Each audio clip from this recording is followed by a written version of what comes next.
GG's The Mouthful podcast is brought to you by goodgame.tech, the most welcoming gaming community on Facebook. Join the conversation at www.goodgame.tech.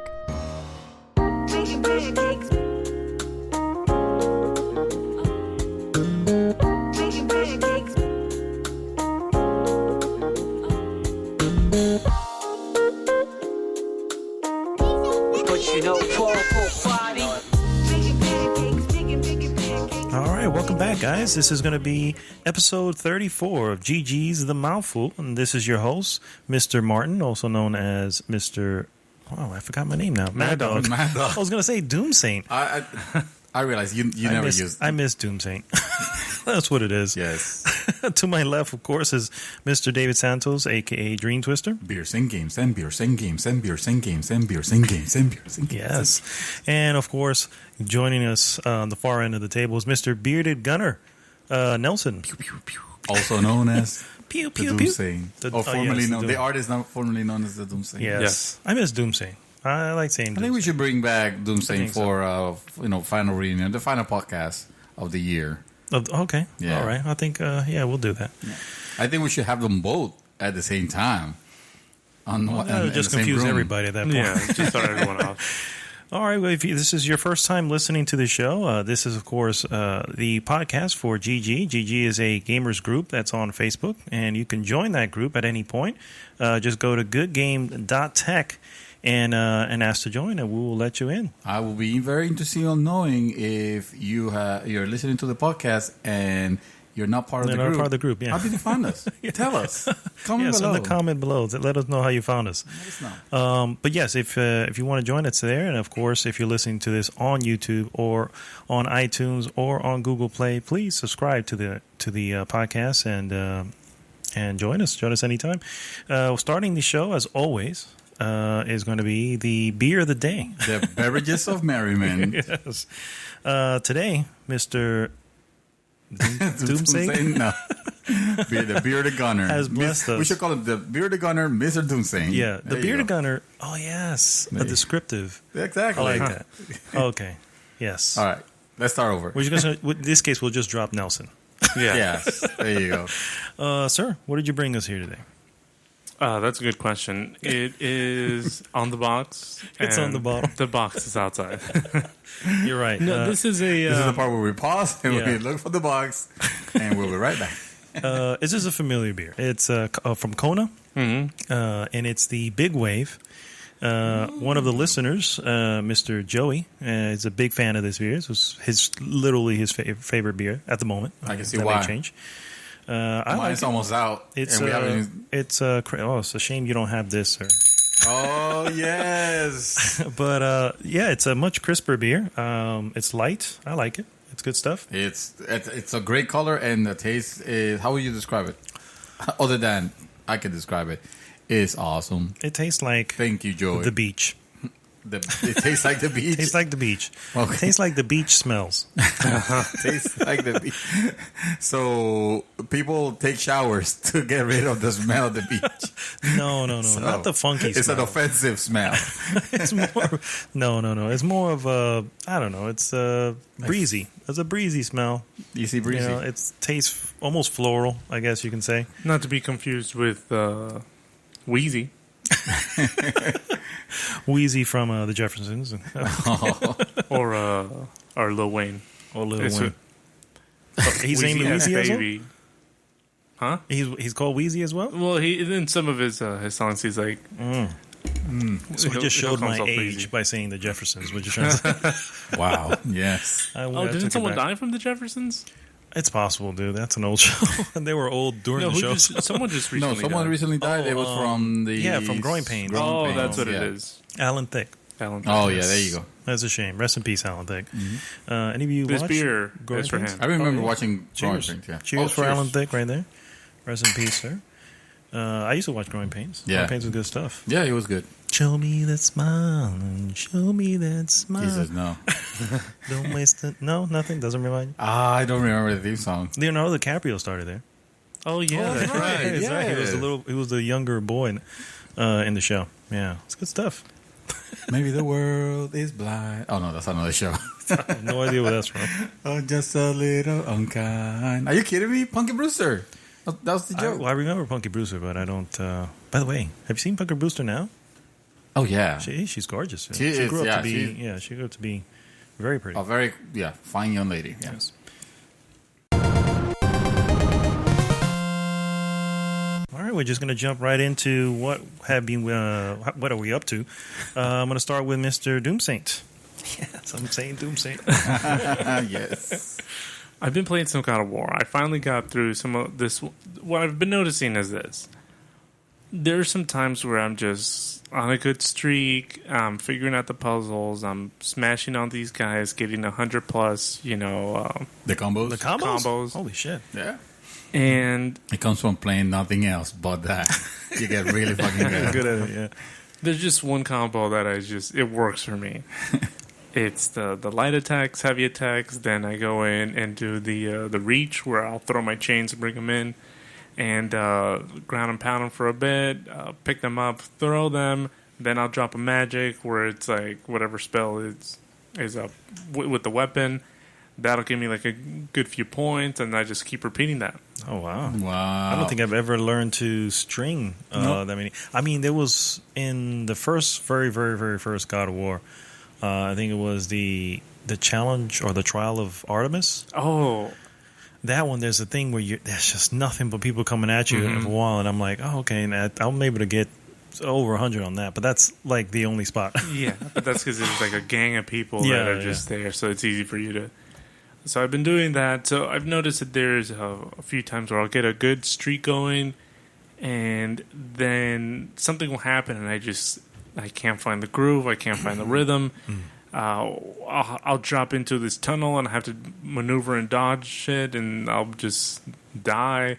And then it'll be more frustrating because I keep trying to do it, and then I'll get the alert that says, "Do you want to switch to an easy mode?" Oh, I hate that. I hate it. And I'd be it's like an insult. Yeah, so I'd be like, "No, fuck you." So then I'll keep going and keep dying, and I was like, "Oh, I'm over it." And it goes, I mean, seriously, for the record, do you want to try the easy mode? I guess for no, We'll still give you the I don't think, achievements. I don't think. No, it's an insult. I was gonna say. I guess for some people, they'll go, you know what? Maybe I'll try. No, not for me. If I'm here, I'm doing this. This is why I'm doing. It's like freaking like the old Doom games where if you select the easy mode, it'll show you the Doom guy with like a pacifier. Yeah, pacifier. Yeah, yeah. And a little like girlish bow. It's like ridiculous. Oh yeah, with the little thing, the babies. Metal, caps. Oh, the bonnet. Yeah. If you play FGS 5 on easy mode, you get a chicken head. Really? Yeah, you get like a cap that you put or a helmet that is actually the shape of a chicken, and you're running around looking like ridiculous like that. It's kind of like punishing you for playing on easy. Yeah. So which is hilarious. that's about all I've been up to. Just a little bit of God of War here and there, just to relieve some of the stress from work. But Now you're playing the collection. yes. So- Well, I started with 3. Oh, okay. 3 is such a good one. It is. Such a good one. Yeah. And I'm looking back at it, and I can't help but think of one of the podcasts where we're talking about. I think you guys are talking about it. Power. I can care less how it's running. There were some times where it was kind of doing the Chinese lip syncing. Yeah. But I don't care. I mean, when I was hitting the buttons to smash this dude, it was hitting it, and that's all I cared about. The graphics aren't necessarily the best. I mean, it's PS3 that I'm playing it on. So everything's working, and I'm like, you know what? It's still enjoyable. Yeah. That's a gameplay. Yeah, that's definitely a gameplay. Those graphics game. were Yeah. amazing at its time. Yeah. Yeah. Oh, yeah. Especially on the PS3. Yeah, and I think the game is actually running at 60, right? Because that's why it feels so smooth. I don't think it could be 60. Maybe I I think that's because it was fixed. It was fixed camera all the time. Yeah, but I still think that the I mean, there were places that it did I think a it was little on the bit, PlayStation but 4 that it actually got to, because they brought it over. I think that's why it right. was 60. Okay. I think it's 30 and PlayStation 4. Yeah, it's pretty good. I'm just gonna jump in because of course, I feel like it. yeah, of course. I haven't been playing a lot. I mean, I've only played. Yeah, I just finished over the weekend. Actually, I finished playing Dishonored, the very first Dishonored. Oh yeah, I saw that. The definitive edition. It's pretty cool. I'm not gonna lie. But if I got to tell you, I know because he was asking should he get it. David was asking should he get it. I'm like, you have to be okay with parrying, and you have to be okay with stealth. Because yes, you can go. Two elements of gaming that I hate. Yeah, if you can go in and just take everybody out, but you're not gonna be able to just challenge everybody in one. Because it's not that type of game. It's a little bit more realistic in the sense that and then of course everybody has swords. You know what I mean? And you do have a gun, but it's a single shot pistol that you have to reload each time. And unless you hit them in the head, they're going to still be alive. So it's all about sneaking around. The story is very simple. An empress is killed, and you get blamed for it. It wasn't you, obviously, and then you have to go clear your name, go save the daughter of the empress, and blah blah blah. Is it samurais? No, it's not samurai. It takes place in an alternate reality. Oh, okay. Very steampunkish. There is machines, but it still feels like it's in the past. So it's kind of like a mix of stuff. Yeah. I like it. I like the art. I know you don't care, David. You don't care for the art style, but I do. Yeah, there's something about it. Hey, don't get me wrong. I love steampunk, but there was something about that particular the art style that they use, especially in the characters. Mm-hmm. They kind of look. Yeah, they have like massive hands. They have they have this waxy feel. Look to them and kind of lanky, and there was something unsettling about it. The waxy feel, I remember you mentioning that, but I didn't notice that. I noticed that more like in BioShock. BioShock, they looked like almost like mannequins that were alive. Yeah. Here it's a little bit more, I guess, animated. It's probably when I played it, the version that I played. Yeah, that was also because this is the definitive, the remaster or definitive. I beat it, and how would you compare it to? I mean, does he retain the same art element, art look on the second one? Because you're playing Dishonored 2. I started Dishonored 2, which I was trying to run through the first one so I can get to Dishonored 2. I'm really enjoying Dishonored 2. And yes, the art style is pretty much the same, the look of it. The levels are much bigger. It looks pretty cool. I'm looking at some of the screenshots of gameplay for the definitive. Oh, yeah.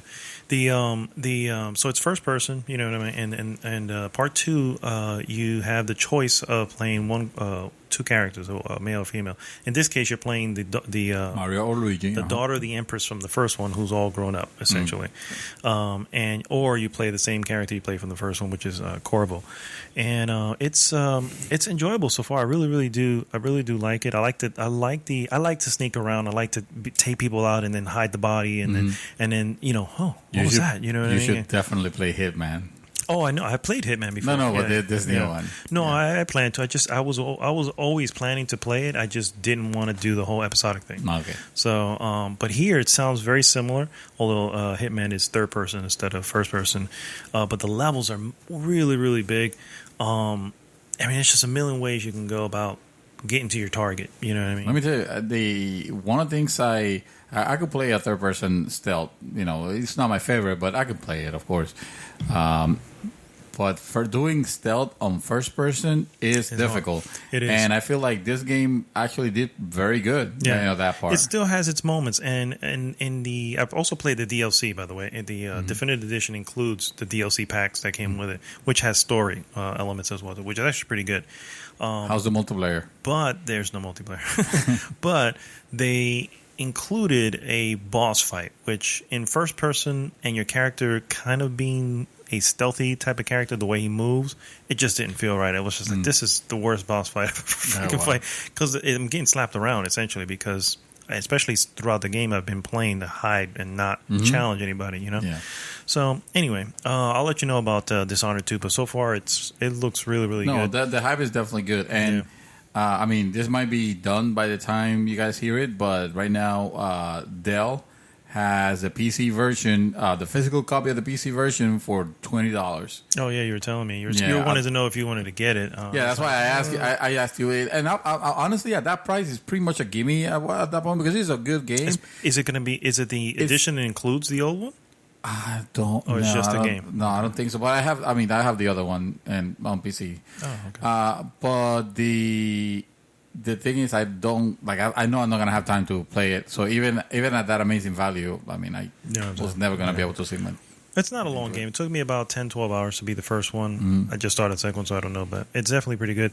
The only other thing I've done is I've finally ventured into season 5 of Valar Morghulis. Oh, Game of Thrones. Game of Thrones. Yeah. So I got I to... thought that was another series. Oh, what the fuck? Oh, wait. All men must die. All men must die. And You mean Valar Morghulis? Morghulis. Yeah, they and say it Valar- wrong on TV. Oh, I'm sorry. Actually, I don't know that. They might say it wrong on the... No, there was the The other one, audio Valar Mahias. Valar Mahias is the other one. All men must serve. Valar the Harris. The Harris. Doe Harris. Doe Harris. Sorry, yes. Yes. His big fluid, Valerian. Valerian. Yes. Yeah, it is pretty, it's so far I'm up to, I think I just saw episode 8. So you guys have... I'm a you super all kind of fan. right. So spoilers here for anybody who's not even up Oh, to really? that point. You're gonna talk? Yeah, I was just gonna say real quick. I was, you know me. I was super fan of the books and on the series. I started watching it, and it was great. This is the season where I was like, okay, no, I can't take any more of this. What was it, if I can ask? By the way, if anybody's still listening, we're about to talk a little bit in depth here of season 5. So what was it that turned you off? It was the unnecessary raping of Sansa. Okay. Yeah, Of who? Sansa. Oh, yeah, that's right. Oh yeah, I was gonna say you scared me. I was like, wait, you haven't gone there? We just Yeah. spoiled Just it. spoiled it? Yeah. And that was like first that where Reek had to watch. You remember? Yeah, exactly. Yeah. You remember that doesn't happen. The Yeah. book is nowhere there, nowhere like that. But whatever. Wait, the series was doing some interesting things. So, quick question: Does Ramsay marry her in the book? No, Ramsay is married to Somebody else. You have to tell me. Yeah, somebody else. What's That's the name? What's the little sister? I forgot. fine. Arya? Arya. But don't look at not the real Arya. Yeah, not the real Arya. Someone Okay, that was made to look like her. A double or That something. was someone that the I think Lannister was you planning. told me, yeah. Yeah, So that's yeah. what they had Reek there, so that he can be the confirmation that That she's no longer. that she is Yeah. in the show. That's why they wanted him there, so that he can be like, well, he was the steward of Winterfell, so Yeah. he must know who he can validate. Like, oh yeah, Oh, that's the right. reason the reason for it, I totally understand. It's just I have a big problem with shows and things that depict like child abuse, for example, or I remember rapes. correctly. I'm not or- sure which one. I'm not sure, but I remember correctly. They really. I mean, you knew what was happening, but you really weren't seeing anything. So Yeah, but that's exactly. Yeah, it wasn't. exactly. It wasn't a No, overly long, but when but for example, on this it was a little bit like fuck Game of Thrones series. If any of you obviously know, they are very graphic and they don't don't pull pull punches, any. yeah. Yeah, that definitely not. There was something about that just like it got me like, oh, this Yeah, is it got me disgusting. too. I got pissed off. I was like, yeah, And he's then- gonna die. No, and I figured, yeah, and of course, I will imagine, I the don't want to way say he anything. dies is so sweet. Okay. It's But- almost like Joffrey when he dies. When You're he like, dies, yes. you're like, yes, Yeah. I was told that. I was told that. I mean, at that point, I'm like, I know I'm not gonna touch that again because I wish the books will continue. But I know they're Yeah. not gonna. Yeah, they probably Well, won't. Yeah. he is. That will always be my Game of Thrones to me. That's fine. I mean, this is my only Game of Thrones. And Yeah. so far, I'm enjoying. It didn't bother me. I mean, it bothered me because I was gonna obviously, say, what the fuck? Yeah, it bothered me because of what was happening. But at the same time, I sat back and said, you know what? It's amazing she made it this far without that ever happening to her because she Yeah. was in Yeah, the hands because- of so many people. At one point, or another. she was living in Westeros. She was she was literally The a next captive. person, well, She was literally a captive of how many people? She was captive to Joffrey to begin with. Then she went with little. Then she got married to the dwarf, to Tyrion. and then Littlefinger taken. I was like, oh, Littlefinger's going to take that. Yeah. Yeah. You know what I'm saying? And he never. I would have almost been okay with that because I lived with Littlefinger. see, It looked like there was. now you're being. You're being. ¿Cómo se dice? It would have not been a rape. Oh, you don't know that. Right, but I could see Littlefinger kind of messing with her head and just being like, you know, we need to do this. Yeah, exactly. And her being fucking consensual. Sansa, she would have been like, okay. So what you're saying that there's consent, so it was not a rape. Well, that's his wife. Back in the day, that's a little bit different there. Yeah, back in the day, it was very submissive women. So yeah, unfortunately, that's how it was. It wasn't really a rape. It's just like she was fulfilling her. And that's another thing on the books, because the imagery that I have is on the books. These characters are literally kids. I mean, Sansa is like a 14-year-old at most, and so 11 for Arya. So when I see stuff like that, I was like, a little too uncomfortable. A little like, I mean, we don't live in those times anymore, but yeah, I know. Medieval times. Right. That's how other things happen. That's how castles and. But you just said it. We don't live in those times anymore. So, but I mean, even though the book started depicting that, right? I can separate myself from it. They were 14, so that would put them right about 17. 16, 17 by the time, you know, they would progress to the point where she is getting married off. So still to think of that by our age standards, it's like, so I could see where Sansa was coming from with that. No, definitely. But and but next on the Game of Thrones podcast, no, but I got as far as what's his name? Tyrion. Peter Dinklage. No. Thank you guys for serenading this. Sorry. No, you're fine. Okay. No, I got as far as the Peter Dinklage, Tyrion, meeting with Khaleesi. Yeah.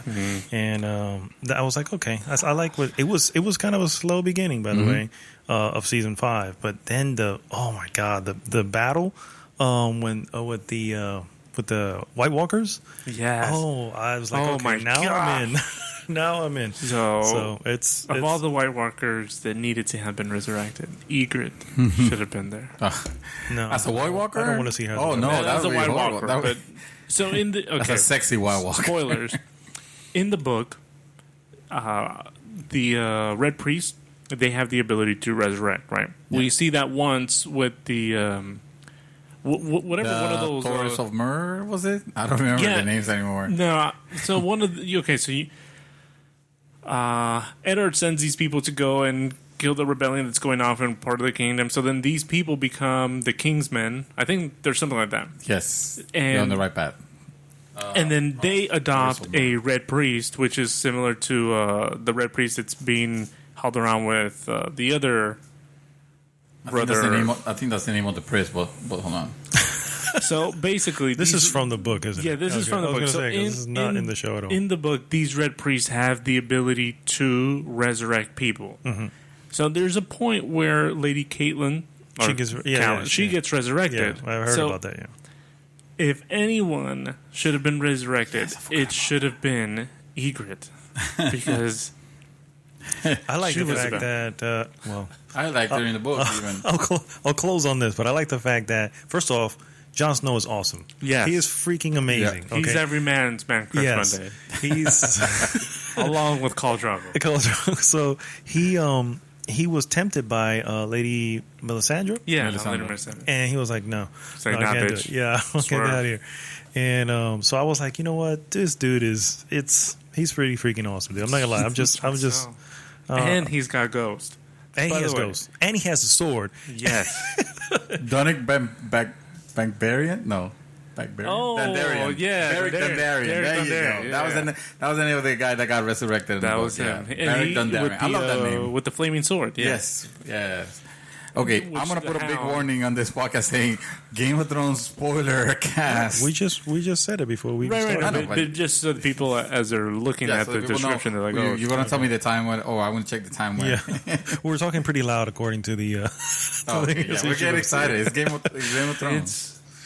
It's fucking Game of Thrones. Yeah, it is. Exactly. It definitely is. So. All right, and that's all I've been doing. So games. Back to the games, the regular games. So speaking of medieval times. I don't think this falls into medieval times. I've been playing Final Fantasy 15 since November, since the end of November. And I don't know, man. That is a game where for everything that it does right and amazing, it does the opposite on the other side in a dumb and stupid way, and I'll explain. Basically, the game they change the battle system. They always change the battle system, of course, but they change it drastically here too, where it is very action focused. Also, the game will have you believe, because it looks very actiony on the screen, but in reality, all you're doing is just pressing the circle button, leaving it pressed, and this monster is gonna attack me because it said on the screen that I should be parrying. So let me press the other button, parry. Okay, successful parry or block. Now I retaliate, and one of my characters is low on health points. I better pause the game and give him a health potion, a high potion or whatever, which is hilarious. So you do that as you pause. So you as you pause. No, the actual gameplay stops. That's what I'm saying. Like everything stops. Yeah, no, actually, it's funny you mentioned, because when he's doing the animation of, I taking the potion and drinking it or breaking it in his hand, which is what they do, everything else is like stopped except for himself doing the movement, whichever character of the three are. So it looks hilarious where somebody's about to attack him and they're like in midair, and suddenly he's like, stop. Everybody's stopping. That sucks. It looks kind of silly. That's like a game exploit. You can run your health all the way to you're close to dying, and then just go ahead and. Well, you only do it. I mean, you there's no way to exploit it in that sense. It just looks silly. I see what you're saying. Okay, because this is what I'm thinking. You have to have enough potion. You have to have one. Yeah, exactly. Because, like, for example, God of War, there's certain instances where if you don't play it right, you're going to die pretty quick, right? Mm-hmm. But say, for example, if I had the ability to see that I'm about to die because I'm not playing this quick, and I have a couple health potions, I could just pause it, drink it in the middle of a battle, and keep kicking ass without actually having to play the game strategically, so that I can. So that's what I was thinking. Yeah. That you could use it. Yeah, it's not a way to exploit that. Otherwise, I don't know. It might have changed the dynamic a little bit of the fighting, because the dynamic is one of the weak points. Another thing about another dynamic or another thing that is kind of like a weak point is the music. I hate to say it because there are some musics that are good and some sections are nice, but for the most part, it feels like pretty barren and nothing is like you're walking. And all you hear is your clock, clock, clock, clock, clock. Like nothing else is happening. So it's lack of music. Lack of music, or yeah. And I'm telling you, this game has every Final Fantasy, like a selection of all the Final Fantasies music, where you can play them on your car. Portable player or in your car. Oh, okay. Or you can we'll go on your with Discman. It. Yeah, on your Discman, exactly, because it's Sony with the anti-skip track, with the anti-skip technology. Exactly, the overworld. The overworld is amazing. It's probably one of the best. It reminds me of Skyrim in the sense that if you see something on the distance, chances are you can reach it, you can go get there. Unfortunately, traversing the world is fucking bullshit, because it's either in the car, which you don't really control, because even when you're controlling it, you're limited to do I go faster? Do I go slower? I can't run into anything because you're on a rail, basically. Yeah. Exactly. You want to reverse? Press a button, and it'll do like a really fast U-turn, like an unnaturally fast U-turn. So, and it sounds like I'm harping on the game, but I just warning you of those defects, because they're gonna be noticeable. I don't think they detract from the game. I mean, if you're gonna know if you're a Final Fantasy clearly guy. You wouldn't, because I mean you're 25 hours in, you said? Yeah. So I mean, I'm 25 hours in. I'm saying for fans of Final Fantasy, this is not gonna get any new people. It looks and sounds very. It is, yeah. And I was gonna say talk about the fighting. Oh shit, that was another part that was very important. Oh yes, the quests. So far, it's just a bunch of fetch quests that they're killing me, bro. But you don't have to do them all. No, you don't. You don't have to do. Well, see, you don't know. Even the ones that you have to like go and do, they feel like all you're doing is you're supposed to be this prince, but you're an errand boy for everybody and anybody, else sending you out. And it's like nobody respects you almost. Some Prince. It's hilarious, which is a shame because the setup, the world itself, it seems to be one of the best of the series yet. You remember like Midgar and Final Fantasy VII, right? That world felt alive. Well, this world, it's like a Midgar that you can go anywhere. There's no loading screens.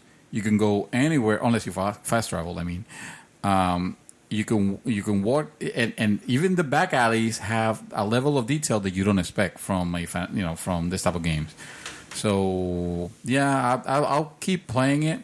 I had to take a break because I was getting a little bored. But then again, I've been playing it for the last 2 weeks straight.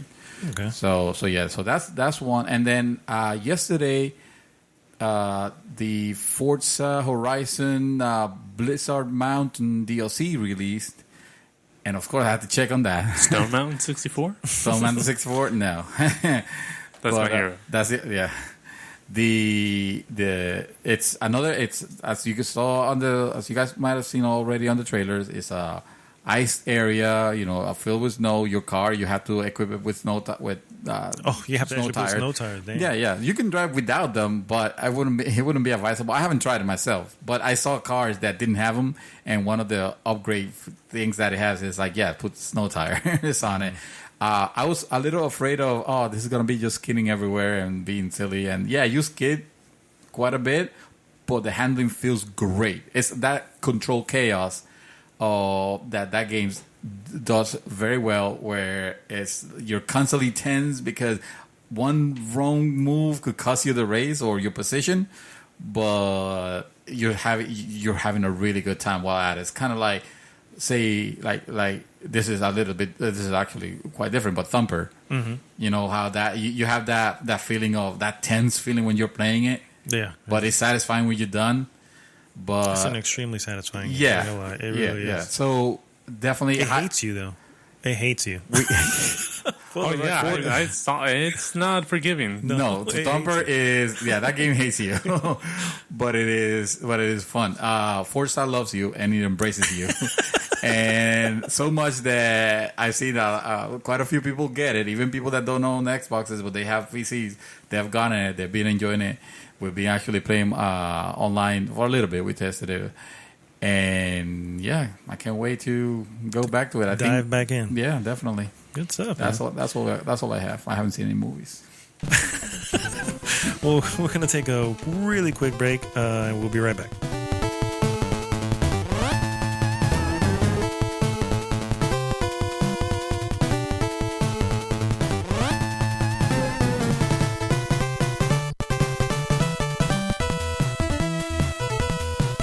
We're back, guys, and we're going to go right into some news. Just a couple items here today. Some movie trailers just recently dropped, and crap! I forgot to watch them. I know you sent them. Yes, I know you sent them to me. You didn't do your homework, huh? No, I tell you, I'm gonna have to pass the discussion on this one. I think in movie news, we have. Well, I'll start. No, go ahead. From the least excited one to the most excited. Okay, good. Okay. Least excited, I would have to say, would be Planet of the Apes. Well, it's actually called War for the Planet of the Apes. Yes. I'm excited for it, but I hear you. See, and this is the thing. I'm excited about all of them. I'm excited about all of them. Okay. But okay. Yeah. So full disclaimer. I'm going to see all of these. I'm going to watch them. But I have to put them in order because... You mean the movie theater? You're going to go to the theater? You're going to spend... Well, one of them is not in the movie. Yeah, but yes, I guess, So these are all going to be watched. But if I had to order them in which one I can live without, possibly, I would say this one. Only because I really like how the last one ended. It left at a good point. Okay. The Planet of the Apes? Yeah, Planet of the Apes. It left at a good point. And I was like, okay, if there's no other movie after this, I'm perfectly fine with it. So, for that reason alone. Here's what I can say about them. First off, have you seen, David, have you seen them both? No, I haven't seen them. Neither of them? No. You have to see these. They're really good stuff. They're on my list. I've heard good things. Both of them, if you really look at it, both of them ended on a really good point. Like, even the first one, it wasn't the Planet of the Apes shit, but it was like this is how I began, and you could just leave it like that, you know what I mean? And I was like, oh man. And then of course the second one picked up, and where the story told there was pretty good as well. But this one, Tommy Davidson looks like his old natural born killer self, dude. Yeah, he looks good. Yeah, and the fact that it's Tommy Davidson? No, what the heck is his name? Tommy. No, I thought it was Tommy something. Tommy something. It's not Tommy Davidson, but I'll think about it. Go ahead. I'm just excited. There's a bunch of a lot of war scenes, a lot of these animals just being in their natural habitat, being invaded. It just looks awesome. So Caesar looks great. Yeah, and he's speaking way better now. Mm-hmm. he's shit. I think he speaks better than me because that sentence was not good. The next one after that, I would give it to the OA. The OA. What is the OA, sir? Well, see, that's the thing. I'm trying to piece it together. So the trailer doesn't really leave. By the way, we're going to leave some links for these trailers on the post for this podcast. Go ahead. So basically, what I gathered from it is it's trust the unknown. I guess is the tagline. The tagline here, and it's a Netflix original series, which is Netflix has not disappointed me thus far. No, except for Luke Cage. Yeah, I was gonna say. But was Luke Cage bad or just wasn't? It was okay. It was okay. Oh, so but that was not for the quality of all the other series. Right, for the quality of the other series, it was okay. It was bad in the sense that I felt like they were trying to shove a political agenda in my face. Gotcha. So that was the only thing that made it bad. But other than that, it was pretty good. And so Netflix, I mean, The Stranger Things, awesome. Yes. House of Cards, beautiful. They picked up, oh my goodness. Oh, Arrested Development? Yeah, Arrested Development. Hilarious. So they have really good shows. Daredevil, Jessica Jones. Oh, yeah, definitely good stuff. I'm excited because, The Killing, that was another one that was really good. Yeah. Oh, yeah. They picked that up, but they also started on A&E.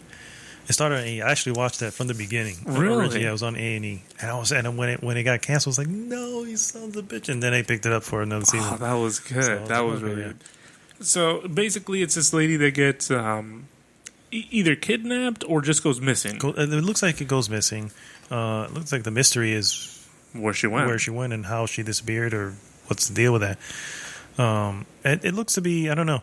I just want to bring up an article that I read about it because I was like, that's what made me more excited about it was. Okay. They're like, if you're missing Westworld, this will fill that Westworld hole that you have in your life. And I'm like, wow. Thank you, because Westworld's not coming back to 2018.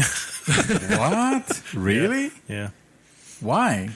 I don't know. I don't know if it's production time or money. Jesus Christ, until 2018. At that point, the problem with that, and I hate to say this, but the problem with that, people would have lost interest by then. Forget about it by then. But. So I can watch this season. I mean, does this season end? It ends with a cliffhanger. Oh, it ends with a cliffhanger. Yeah. Okay, so fuck that. Listen, if people are still watching The Walking Dead, they can... True. Yeah, they can revive... Well, not revive, but they can still keep interest in Westworld. That's all I'm saying. But this article, what did it say? No, it said that. It said because it's basically it's sort of a sci-fi type of thing, which very well, not similar, but Westworld is also a sci-fi type of show. And I don't know. I saw the trailer. I was like, oh man, it's fascinating in the it also gave me a little bit of Stranger Things as well, because I was like, what's going on here? There's an experiment going on that I was, you know what I'm seeing. So I don't know. So it almost gives me also a feel of the oh my goodness, this movie with this chick that she's communicating with her dad through the ham radio. Oh, which one is that one? I heard that one. Show. Yeah, which Frequency. So it gives me a sense of frequency because she's like, oh, I remember exactly what happened, and everyone's building up this suspense of, well, what happened? Is Frequency the one where she's solving present day mysteries mm-hmm. with past talking to her dad. Okay, yeah, I've heard about that one too. So I'm excited. That looks pretty good, and what gets me excited about it is the fact that it looks sci-fi, and I'm on a sci-fi kick right now. And it's a Netflix original, and they've been making some bomb shows. And You get the entire season at once. Yeah, and you can just binge watch. You gotta love bitch. that, yeah. The number one, I would say, and some people are going to give me some hate about it, but this is how I see it. Oh. The Fate of the Furious, a.k.a. Fast and the Furious 8, would have to be my number one. And for a lot of reasons. One, everyone loves that high-speed, high-adrenaline, high-octane lifestyle. But let's be honest, we work as insurance representatives, right? So we need to fill that void somehow. I shoot guns, right? But nothing beats a good, nothing beats a good movie that just like there's terrible acting, there's that's not terrible. Corny acting. You have some poor ridiculous. acting. Yeah, I'll say poor acting. We'll say poor acting. You also have to say there's poor writing involved too. Oh, absolutely. You look at this, like, man, nobody says that. Why would you say that? You know what I mean? And there's poor brainstorming in this because there's some scenes. For example, let's go back to the 7. This motherfucker is jumping out of a goddamn building to land inside of another building and keeps doing that shit until he gets to the ground floor. He doesn't do that. But but if they were to do that... I never saw 7, so I'm behind on that one. But if he were to do that, I can see them putting that into the movie. Because it's like... It's a summer blockbuster. It's just sound like a movie that it's just... Let's shit one of these for next year because we're going to want to have it. And there are 8 of them. Well, the funny thing is, as you say that, I agree. I hate when movies do that because it just keeps going on and on and on. But at the same time, with Fast and Furious, although it did take a dive early on in its series. Tokyo Drift? Tokyo Drift was okay. Part 2 and Part 4 were not good. Wow. Yeah. But then 5 happened. And then it became this international espionage type. And I was like... While it didn't fit with the guys who were talking about, I was like, really? Well, how the hell did they become all that? You know what? At the same time, I was like, fuck it. You know, this is enjoyable. This movie series reminds me of Saints Row a little bit. In that it started like something, but then it became like something else. Just because it became so famous, it just became this ridiculous thing. It did. And people, the only reason, I'm going to tell you the truth, and I hate to say this, but if the movie doesn't make money, they got to make another one. That shit still makes money. Oh, yeah. It's a good amount of money. You know what I mean? This is as mainstream as mainstream could be. Yeah, yes. And you have cars. Yeah, you have cars. You have gearheads who go to the because they're like, oh, man, I want to check out the new whatever because they're going to show it off. Yeah. You know what I mean? So I'm like, oh, man. And with that comes a lot of other things. Like there's a whole like subculture that goes into like vehicles. You know what? Infantes could probably comment about this because he had a car that he had souped up. He like poured it over like or bridge, I don't know. La Fiebre. So he had a car, but once you're in that, then there's the meetups, and then the meetups have people, music, food, drinking, drinks, food, girls that come in to like showcase, and all of this is just a cover for Russians to hack us. There you go. But so it's gonna sell because it has so many things that people look into. The military aspect of it, the combat aspect of it, the gearhead aspect, the music. Because let's be honest, the music is really good in all of these movies. It just gets you racing, like, oh shit, yeah. You're gonna have fun. It's a park your brain at the door type of movie. It is what it is. But at the same time, you're happy you parked your brain. You're not really nitpicking. You're just enjoying what you're seeing, exactly. and then you move on. You know what I mean? And I agree. I mean, it's not my number one, but yes, I agree. How come this is not a red box thing, and everybody needs to see this at the movie theaters, though? Honestly, it brings out a subculture from the world, and they literally just come out and force to watch it, and it's come out of their and then they go and hide until the next one comes out. It's funny you say that. I did hear that there is some concern with the new one because all the series, if you've seen all of them, have always been about family, and this one seems to be a turn as Toretto seems to be going against said family that he's been cherishing since the very beginning. Or so they have you believe. Correct.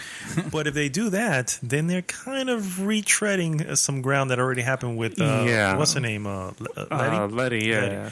So it's just like, okay, so now it's his turn to kind of go through that, if that's what they're doing.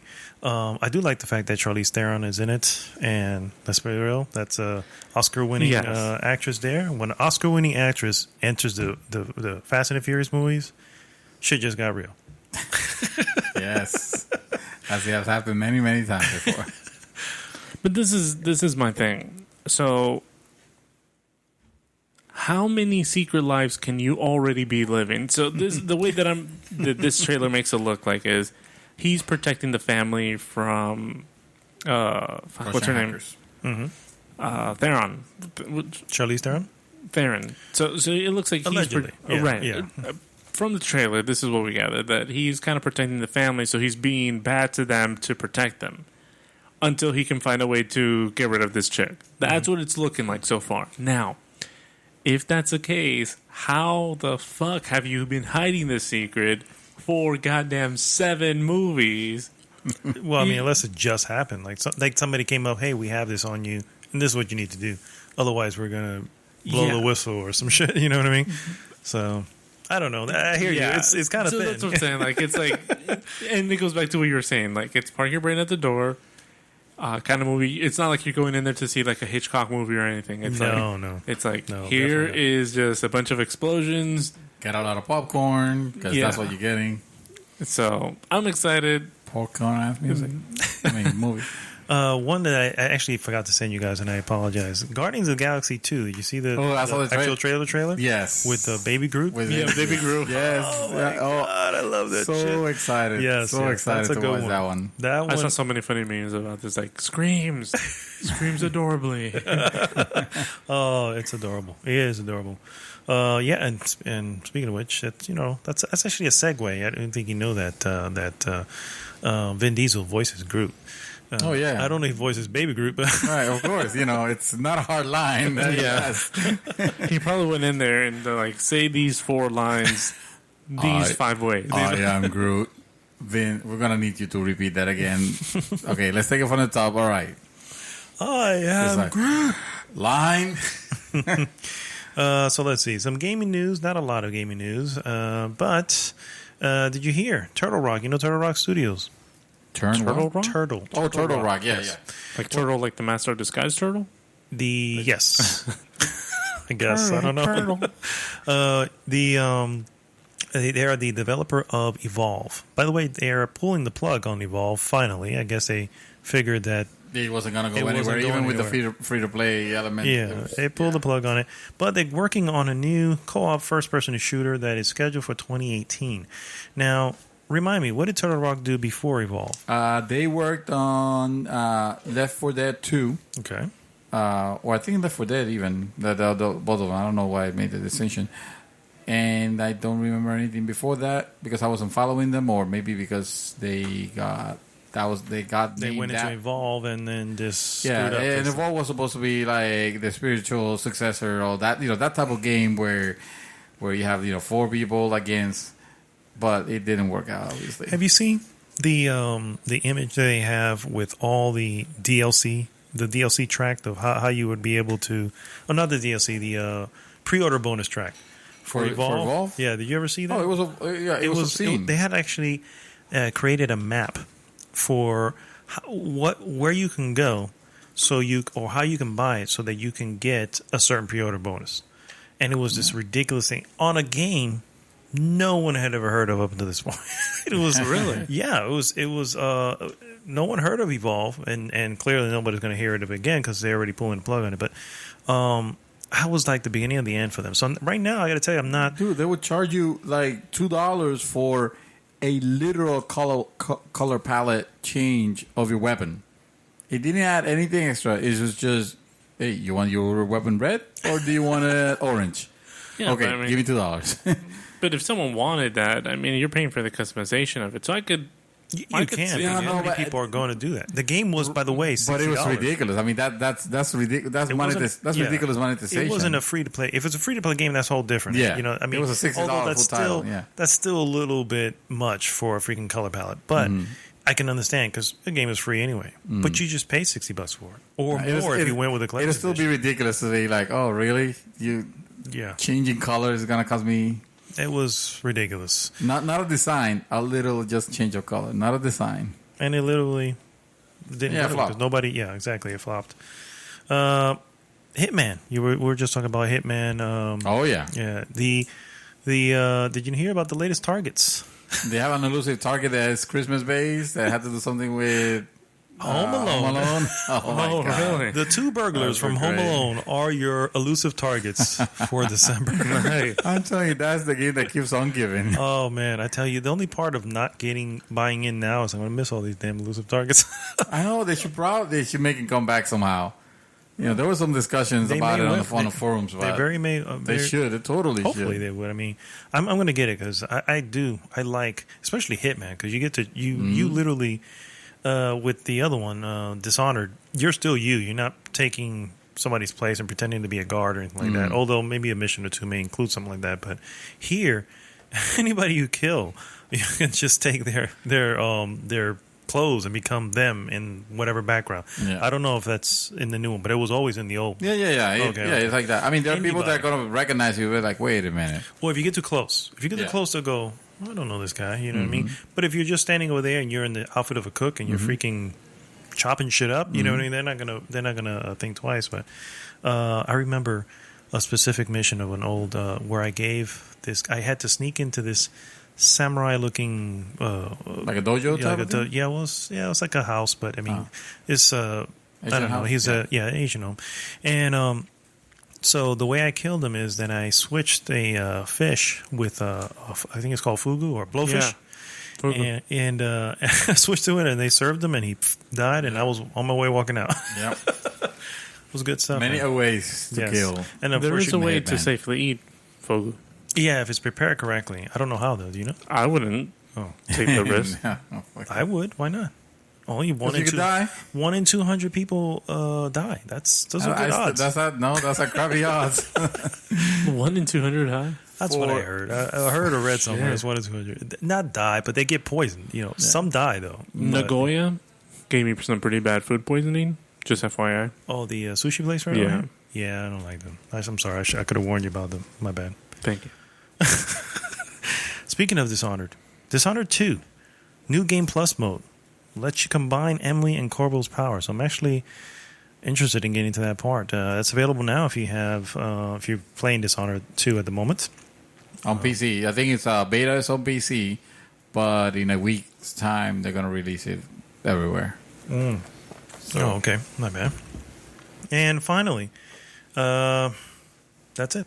And finally, this is the end. Basically, I'm looking forward to this Nintendo Switch presentation. It's on to January 12th, though. January 12th, yeah. They're just mentioning some things to look out for. Though it is at 11 p.m. in Tokyo. So what time is that over here? That'll be 11 p.m. p.m. in Tokyo. 11 like 8 o'clock. No, I think 11 p.m. Eastern time here. Whatever time is in Tokyo. So 11 p.m. is doable. Yeah, it's totally doable. Oh, okay. Yeah, I thought it was different. Okay. Yeah. All right, and that's all I got. You got anything else over there, sir? Just remind a few people that the Overwatch winter, the winter event is happening right now. The Christmas event. The Christmas event. Yeah. They have some cool. I mean, they always had like new outfits for all the characters. Torbjorn looks like Santa Claus. Obviously, of course. And you have Tracer looking like an elf, of course. Oh, yeah, that makes sense. I didn't think of that one, yeah. And they have also new animations. Like, I don't remember all of them, but the animation that stuck with me was, oh my God, what's the sniper chick? What's her name? Widowmaker, yes, Widowmaker. Where she's holding like a mistletoe, and it looks like she's about to kiss you. And as you get closer, she slaps you down to the floor and then just steps on you. And it's like very violent, very cool. Yeah. It's sounds cool. Sounds Well, it sounds very in character. Definitely for her. Yeah. So, Battlefield 1 has a new spectator mode. It says that it highlights player stories. I guess what they're referring. Yeah, spectator. Like you can go in and just instead of playing spectate. Wait. Plus, I understand like there's a the new way map. you can just on multiplayer. Yeah, multiplayer. Oh, okay. You couldn't do that before with other Battlefields. Yeah, with 4 you could do that. Oh, okay. Yeah. So they just added it now. So they added that, and I believe there's a new map also. Yeah, Chris Saporito was talking about that. Yeah. There's a new map on it. I need to get back to it. Also the crossbow with the grenade crossbow. I'm like, you have to wonder if that was authentic. How historical accurate is this? These things. It's possible. Maybe somebody did it and they said, "Oh, hey, that was from back then." Yeah. This one dude grabbed a crossbow and stuck a damn grenade to it, and somebody found it like thousands of years. Oh, not thousands. But you know what I mean? Hundreds of years later. Steam for PC. Steam has full support now official for PS4 controllers. And that means that it should work with every game, and it should also enable the touchpad and the gyroscope. Oh yes, you were telling me. Yes. Yeah. Now I don't believe that any game will take advantage of that. It's just a cool thing to have, but I can't imagine of any game taking advantage of it unless somehow Valve adopts the PS4 controller, the DualShock, as like their default. Yeah, because they try to do the Steam controller, but that thing was it was too weird and a little over engineered. Too high also. concept, yeah. Exactly. So maybe the only reason I say like this as a possibility is because Steam right now has Microsoft to contend with, if they can call it a competitor. But when you think about it, every Windows 10 PC comes with Windows Store. You can download games from it right now, and obviously, they have the controller of choice is the Xbox One controller. Yeah, so I can see Valve kind of like retaliating maybe a little bit, but honestly, I don't think this is a reason for that. That Steam controller was a little weird. Yeah, that Steam controller is very weird. It's kind of a strange thing. This I just wanted to show you. It was just funny. The inevitable Final Fantasy 15 porn parody is out. Of course, they call it Full Station, and I'm just showing full service station. Sorry, full service station. I mean, this is a safe for work image. I could post it. Oh, the image, yeah. Yeah, the image, yeah. Obviously, we're not gonna post no streams to that. Yeah, place. exactly. We don't need you guys posting anything either. Just wanted to let you know that because I thought it was hilarious.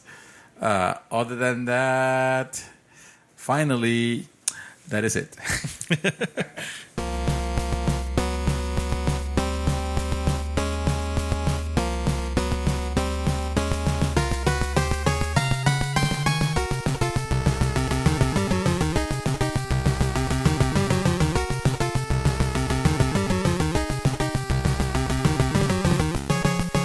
And it's time for our topic of the week. Our topic of the week? Hot topic of the week. Hot topic of the week. So I asked a question, guys. It's a common question that everybody talks about every so often, and we all think about it every time we buy a game or we think about buying a game. It's the price of that said game, specifically console games. PC games, obviously, they vary, and the MSRP of them is the same price. Okay. Yeah. So it's why? Why should a game cost $60? Is $60 too much? Is it too little? Is it just fine? It is a very interesting question because when you think about it, we seem to forget that a long time ago, in a galaxy far, far away, we used to want to play Final Fantasy IV or Final Fantasy III, as it was known. And that cartridge cost $80.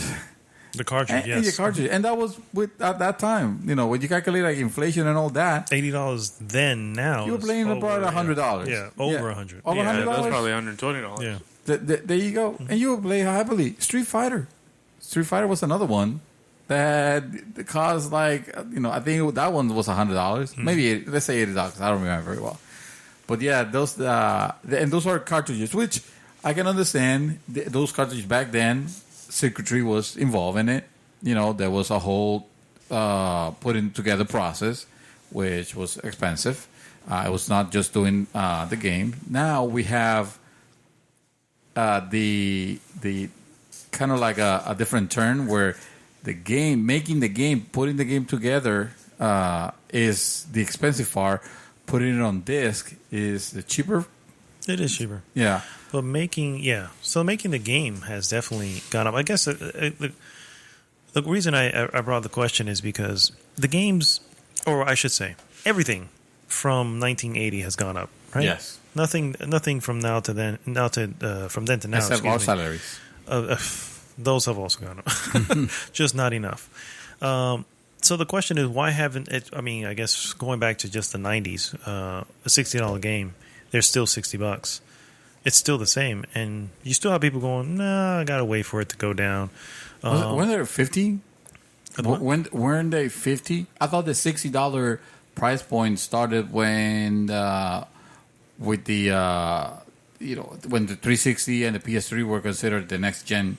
I remember 60 as far as back as Super Nintendo? The 64, yeah. Nintendo 64, yeah. Nintendo 64? Yeah, but I think with the 64, the ones that were $60, they also came with a few other perks to kind of sweeten the deal. But the way I see it is technology is advancing, so the cost to keep up with this technology is what we're being charged for in these games. Say, for example, we take Chackrod, who, while we were out on the bachelor party, he was saying, there's this 4K TV that I want to buy, but then Santos brought up, you got to make sure they get a 4K TV that it supports XYZ. And he's like, well, my ABC supports XYZ, so I'm lost when it comes to hardware. Me too. So I feel like people who are making these games are obviously running it on PCs. They're creating these things, so they need to be able to keep up technologically to be able to produce these games to run on these consoles. So that keeps the price up, yeah. So then the $60 is a good price? I think so, because it keeps it at a flat price versus when you had the cartridge that was $80, then you have another one that's $120. This way, it's just kind of like a flat price of $60 for any kind of mainstream games. Then you have your indies, which fall in the $20 to $40, and then you have some of your sports games, which are also mainstream, that fall into that $60, and then collector's editions are the $60 plus. So I think it's a good way. I can possibly see that with certain games, but when you look at some of the bigger, like AAA titles, there's a lot more involved in game development now. You know what I mean? Yeah. I mean, you still have obviously the technical issues and the actual doing of that. Because there are more moving parts now. There's a lot. I mean, you have actual writers writing this. You have voice actors. Yeah. You have motion capture. You have all this orchestras. Stuff. You have orchestras on top of that. This is all a cost, and then you have the marketing that that as time goes by has gone up as well. And yet here we are at $60, and I think to a certain extent it's probably underpriced than what it should be. That's, you know what I mean? That's what has been my issue with it. The fact that we as gamers, obviously, we want to take advantage of any deals, every bargain. Don't get me wrong. Sometimes we're saying, $6, that game is good. It's actually great, but I don't want to pay $60 for it. I'll wait until the special. I'm not saying there's anything against wrong doing that, but do realize that this is the reason why we're seeing a lot of publishers trying to find like other ways of monetizing, of getting more out of their games, because the cost is going these up. Games are going, their cost is up. It's expensive to develop. B, they have a small window where these games can make the bulk of their money. It's rare to see the example of games that have long legs. In reality, it's more like, this is the first 2 weeks. Yeah, like Rocket League. Rocket League is a perfect example of a game that has extremely long legs. Yeah. But that happens so rarely, and now they have to compete with so many other games that want to be the AAA titles, I don't like this environment because it have pretty much homogenized the gaming the environment basically of it, where if your game is not a first person shooter, it doesn't stand a chance. Exactly. And if it doesn't have, or if it doesn't have a multiplayer component, it doesn't have a chance. And then whole genres are being forgotten because of this.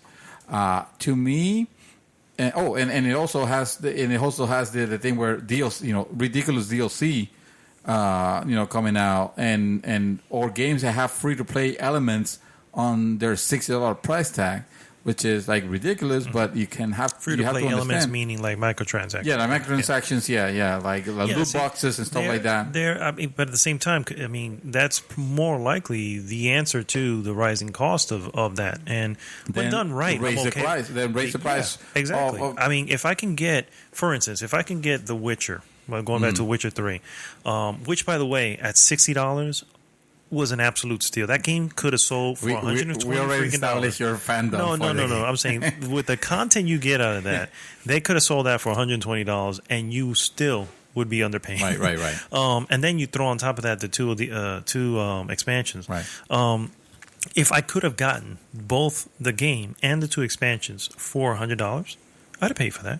I think it's time. That's a worthy price. And the problem is that you don't know beforehand. You have to kind of wait to find out what it is you're buying into because you don't really know, unless it's an established product like Uncharted or something. Obviously, you're not going to get not that they can't fail either, but for the most part, let's be real, they're quality products. Yeah, they've been able to perform multiple times. Correct, exactly. So I found this. I wanted to bring up this chart real quick. I don't know if you saw it on the posting. It's from the Los Angeles Times. It's called "The Anatomy of a $60 Game," and it's just a pie chart. So $60 divided up into what goes where.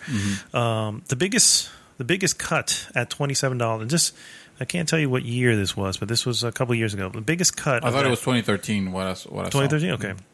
The publisher gets the biggest cut, of course, at $27. The next biggest cut would go to the retailer. The retail margin at $15. The platform royalty at $7. Distribution of cost and goods at $4, and the returns at $7, which I guess they are. All right, so let's break it down. So the publisher is the publisher, which they're getting the majority of it. They're going to take the majority of it. And where does the developer fall here? Is that also under the publisher? You didn't mention the developer anywhere there. It's not listed here. Well, that's problematic because then you kind of worry. How are they making money? Yeah. So they got the publisher. What's the next one you have? The publisher. That's what I thought. Not always. Yeah. Right. But in this case, I'm thinking it probably is. That's because that's the reason why a lot of people are going like on their own. A lot of indie, indie titles. You are your own publisher at that point. Exactly. What is the breakdown? So you got publishers. Publisher at 27, retailer margin. So that's the that's what they make. The mom and pop shops. Seth, for instance, get 15 out of the 60. Okay. Which I remember. I don't remember him and Cody mentioning it was probably lower than that. Well, can you consider that now most retailers are selling you, are giving you 20% on pre-orders? Then that margin's a lot lower now. Okay, that's true too. So the next one down was a tie. Actually, platform royalty. Platform royalty. Would that be the developer? Development. Yeah. Platform royalty at $7. Oh, that's what they get. That's the licensing. That'll be Sega. No. I mean, not Sega. That'll be Microsoft and Sony and Nintendo. Okay. Oh, right. Sorry, on the platform. You're right. So then Sony. Okay, gotcha. Returns at $7. Return. Not sure. I think those are losses. Probably. Yeah. And then distribution and costs of goods itself. So distribution and the actual disc that it's pressed on and everything, $4. So actually, that's pretty low considering I thought that would be higher. Yeah. But it doesn't mention. Yeah, perhaps it's on the developer. I would think so. It's under the publisher as well. Why would they hide it? That's the thing. Because I mean, let's face it. Because the publishers are going to get a big cut out of it. Well, I guess it all depends on the deal that they probably have. Because the deal is, let's say, if this is our developer, in-house developer, then the publisher making the money is obviously going to give them, their portion of them. Now, if it's a if it's a collaboration that's being done by a publisher and a developer, then now you're looking at probably something a little bit different, where publisher will probably get a smaller portion. Then you'll see a cut for the developer. Yeah. But I mean, obviously you can see that this is more or less where money is going to. But I'd still say, I mean, it looks like it's low considering. You know what I mean? Considering what I mean, I don't know. It's gonna be. I mean, it's definitely a hot topic. It's gonna be conflicting. A lot of people are gonna say like, "Well, you're advocating for higher prices on games." No. Hear me out. You have to understand. You have to understand. This is our hobby. This is a hobby that we all enjoy. And if you want to see it fruitful and grow, we can't expect to keep the status quo right now, because the status quo is just demonstrating us that it's stagnating. It is, and the games are changing for the worse. That's where we're getting shorter development cycles, where games are getting released incomplete. I'm not giving them an excuse or an outing, because that shouldn't happen. I'm just saying, let's keep in mind, developing is fucking expensive. The company still has to, and the prices haven't changed. If anything, they're cheaper than they have ever been. When I could buy freaking Just Cause 3 for $5, that shit. I mean, you take advantage of it, sure, but let's be real. That shit shouldn't happen. I mean, that's devaluing the price so much that. And I'm talking about a digital copy. It's not even like getting off the shelves or anything like that. Well, here's bringing up the digital copy. Now that there are digital games, and that's becoming more of a used way of getting your game, why are the prices not dropping there? Or is it not dropping because we still need to make up drop? Yeah, they don't need to drop. Honestly, yes, I'm saying, because that's I think a perfect example as to why they're at 60, because it's the cost behind it. And they're saying, okay, we're getting more back here, but we're getting more back here without having to do microtransactions or anything else like that, because now we don't have to worry about paying for distribution and all this other crap. Right. So the problem is, I think it's actually a lot lower than the problem is that I'm speaking like in sense of, oh yeah, you're defending the publishers and the developers nobody here is defending them for they should be getting more money, and it's true. But the problem that I have is that they're gonna get more money. Let's say, for example, it happens that all games are $70. Well, they're gonna get more money, but they're still probably gonna be monetizing the same way. They're probably gonna be releasing unfinished games, and unfortunately, I mean, what can the consumer do at that point? Well, I mean, the consumer doesn't do anything right now because it's staying at 60. It's not going anywhere. Yeah, but let's say it goes up, and okay, this thing. Oh, well, it's costing more to develop greater assets, which I don't believe that bullshit for a second, because you're still using the same system. So actually, okay, that's not true, because Nelson brought a good point. You do need more, better, faster machinery. But be that as constant moving up, but be that as it may, it's still. I mean, it still doesn't prevent some publishers from being abusive, like EA, with their microtransactions and shit everywhere, in a way that is kind of anti-consumer. It is. Yeah. But I mean, the other side of that is that you have companies that end up closing down because. Yeah, no. If you don't make a AAA game, there's no B game anymore. Do you remember the B games? Remember there were games that didn't need to be the Grand Theft Auto, the Halos, or anything like that, and they were striving. They don't survive. No, not they don't now. Survive. And look, THQ is a perfect example. Out of business. Yeah. Well, they're back. But I know. Yeah, but that's a little bit. Questionable. Yeah. That's why at first I was championing like hardcore. The Star Citizen, for example, where they went, we don't deal with publishers. Yeah, but now look at the situation right now in 2016.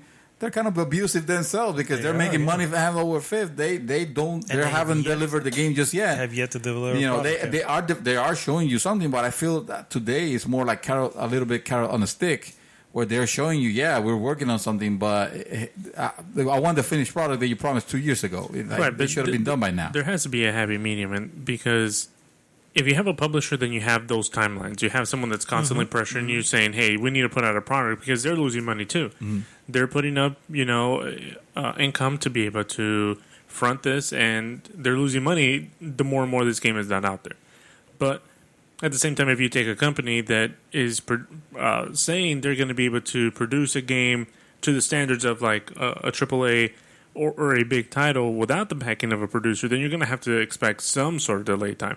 Now, you also have to consider the fact that these people are doing it all in-house. All in-house.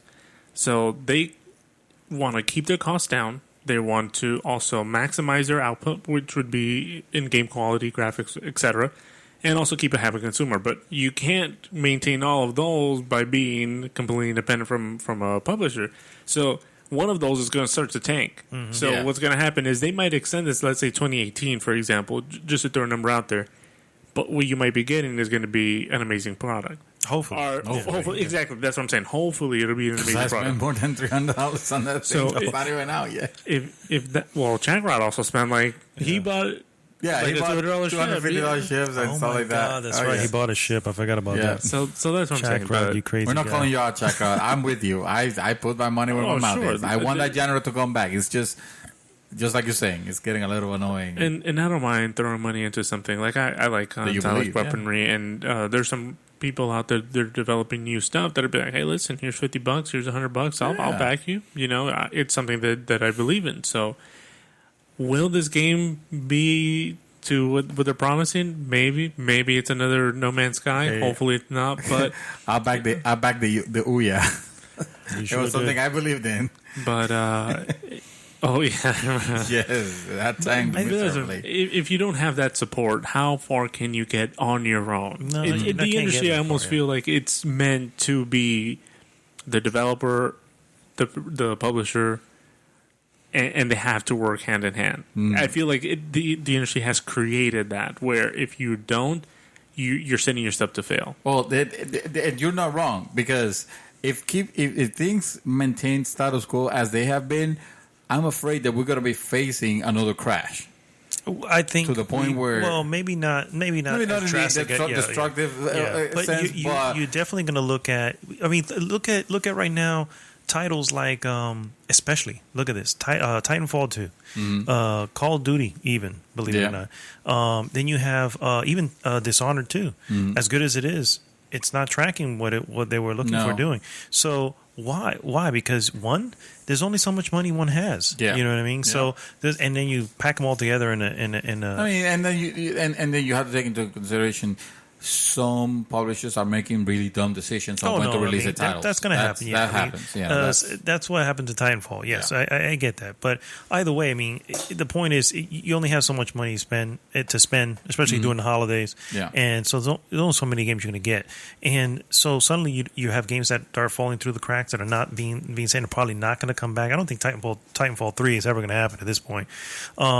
But I had a point going here, and I can't remember what it was. But I guess what I'm trying to say is I think that they should just, experiment with the amount of. Look at Ratchet and Clank. Ratchet and Clank was $40 new with the case and everything. Yeah. They didn't lose money there. They made money on that. You know what I'm saying? The Witness is another example. That was $40. And I think the problem with the $40 is that immediately our gaming mentality will think that's a budget. Yeah. That's a budget title. Well, that's probably going to be. I personally, that's you're something right. Overall, you're right. Yeah. That overall gamers do that. I personally do not. And I don't discount. I don't say a game is it's probably not that good because it's only $20 or $30. Right. No, I'll pay $5 if it's a great game. You know what I'm saying? I don't give a shit. The Witness was good. It was good and all this, and it was clearly. Time was spent into it, you know what I mean? But then people looked at it going, "Oh, that's too much for this game." You know what I mean? That's too. I'm like, "What do you mean? How was like a perfect amount?" You know what I mean? I was one. Yeah, I know. I will admit that I was one because to me, it just looked like a bunch of puzzle games that I could be solving while I'm in the bathroom.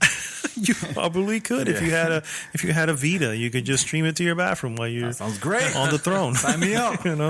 But the point is, the Game of Thrones. Yeah. Sorry. I just want them to.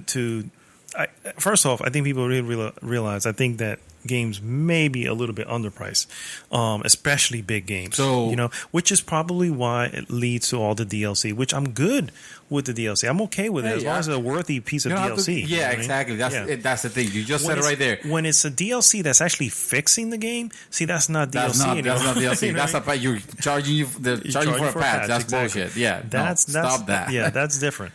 And I don't forgive that in any way.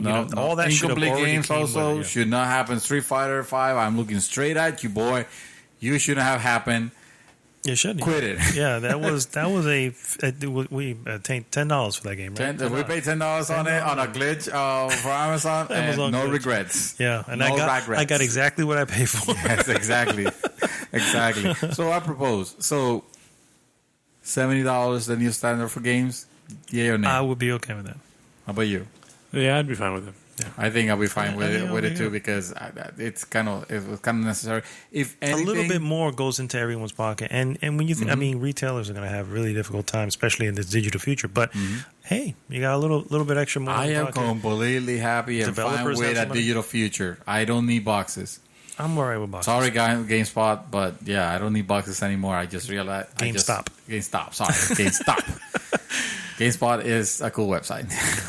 Overall, leave us the comments at the bottom. We had some comments there. Well, some comments actually. Yeah. We should go over. There was some interesting things. I just closed it. I'm sorry. Real quick, let me get that back up here.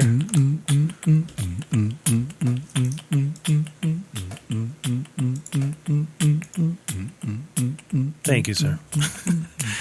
Let's see. Actually, David Pearson wanted to see some cost analysis, and that's why I threw up that chart on there, because I was like, "Hey, take a look at this." Jason Ferreira says, "Well, if we're talking about physical games, it would only cost more because they need a physical case on top of shipping, return games, and all such, which is already portioned into that $60 chart as well." Yeah, I think nowadays, $4. The cheapest portion of it is 60 of the $60 is the $4. That it costs. Yeah, exactly. It's not even costing that much for that. And now, anyway, and Infante actually put down, well, the way they're selling the games to us now, which are incomplete, I don't think we should pay for $60, which is exactly what we were saying before. Publisher fault. Yeah, that's definitely an incomplete. There's no excuse for that. It's an incomplete game. It's an incomplete game. Mostly, I say publisher. Sometimes is the developer. It's a shared thing. We'll leave it as a shared thing. Okay. Jason put down that he agreed with them as well. Giovanni posted, interesting question. I'll listen carefully to your responses.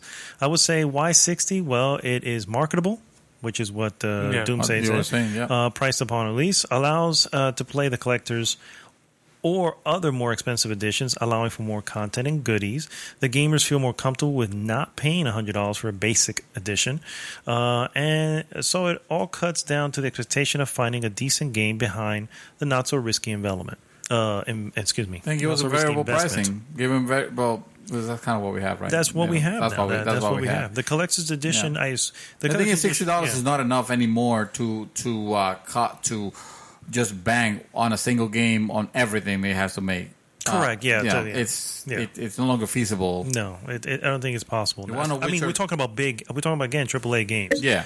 All right, smaller games, that's different because they're probably not going to have anything past the initial release anyway. Right.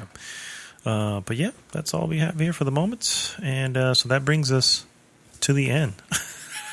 And now the end is near, and I await the final curtain. Regrets. I can follow. I can do all day. A few. Yes, end of episode 34. I forgot it already. This is Gigi's the Mouthful podcast, and as always, you can go to goodgame.tech, join the group there. As I said, wherever you're listening to this podcast at, just subscribe and leave us a comment, and email us also at goodgamegamergroup@gmail.com, and we'd love to read your emails. This is Mad Dog signing off. Mr. Santos. No, I already sang. I need you to close this down. I gotta go pee. Oh, okay. Mr. Gunner. Do you have Till next time, guys. Yes, he said something different. All right, guys. We'll see you next week. GG!